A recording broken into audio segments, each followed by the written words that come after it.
Prime reporters TV ન્યૂઝમાં આપનું સ્વાગત છે। સંખેશ્વર ખાતે પોલીસે દેશી શરાબ સાથે એક ઈસમને ઝડપી પાડ્યો।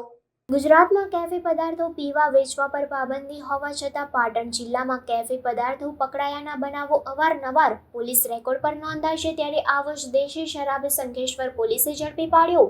ભર બજારમાં કોઈ પણ જાતના ડર વગર દેશી શરાબ વેચતો હોય સંખેશ્વર પોલીસને બાતમી મળી હતી કે સંખેશ્વર બજારમાં જૂના બસ સ્ટેશનમાં બનેલા કોમ્પ્લેક્સમાં જાહેરમાં શરાબનો વેપલો ચાલી રહ્યો છે। તે બાતમીના આધારે Shankheshwar PI S Vasava police staff સાથે રેડ કરતા સફેદ કલરના કેરબામાં દેશી શરાબ લીટર 12, જેની કુલ કિંમત ₹240 સાથે સંખેશ્વરનો ઠાકોર દિનેજી બાબુજીને ઝડપી તેના વિરુદ્ધ સંખેશ્વર પોલીસે ગુનો નોંધી વધુ કાયદેસરની કાર્યવાહી હાથ ધરી હતી।